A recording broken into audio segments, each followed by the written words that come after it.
ಬಡಗ ಎಡಪದವು ಗ್ರಾಮದ ಶಾಸ್ತಾವು ಎಂಬಲ್ಲಿ ನಿನ್ನೆ ಬೆಳಗ್ಗೆ ಪತ್ತೆಯಾದ ಜಾನುವಾರು ಕಳವು ಪ್ರಕರಣಕ್ಕೆ ಸಂಬಂಧಿಸಿ ತಲೆಮರೆಸಿಕೊಂಡಿದ್ದಂತಹ ಇಬ್ಬರು ಆರೋಪಿಗಳನ್ನು ಬಜ್ಪೆ ಪೊಲೀಸರು ಬಂಧಿಸಿದ್ದಾರೆ. ಬಜ್ಪೆ ನಿವಾಸಿಯಾಗಿದ್ದು ಪ್ರಸ್ತುತ ಪೆರ್ಮುದೆ ಗ್ರಾಮದ ಭಟ್ರಕೆರೆ ಎಂಬಲ್ಲಿ ವಾಸವಾಗಿರುವ 28 ವರ್ಷ ಪ್ರಾಯದ ನಿಸಾರ್ ಯಾನೆ, ನಿಸಾರುದ್ದೀನ್ ಯಾನೆ, ಪಾರಿವಾಳ ನಿಸಾರ್ ಮತ್ತು ಉಳಾಯಿಬೆಟ್ಟು ಗ್ರಾಮದ ಪೆರ್ಮಂಕಿಯ ಕಾಂತಾರ ಬೆಟ್ಟು ನಿವಾಸಿ 24 ವರ್ಷ ಪ್ರಾಯದ ಮೊಹಮ್ಮದ್ ಜಮಾಲುದ್ದೀನ್ ಯಾನೆ ಜಮಾಲ್ ಬಂಧಿತ ಆರೋಪಿಗಳು.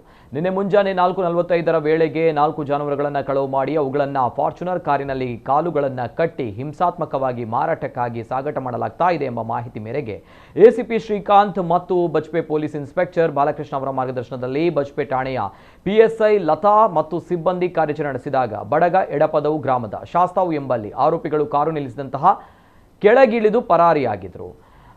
ಪೊಲೀಸರು ಕಾರು, ಒಂದು ತಲವಾರು, ಒಂದು ಕಬ್ಬಿಣದ ರಾಡ್ ಮತ್ತು ಜಾನುವಾರುಗಳು ಸೇರಿ ಒಟ್ಟು 8,42,000 ರೂಪಾಯಿ ಮೌಲ್ಯದ ಸೊತ್ತುಗಳನ್ನು ವಶಪಡಿಸಿಕೊಂಡಿದ್ರು.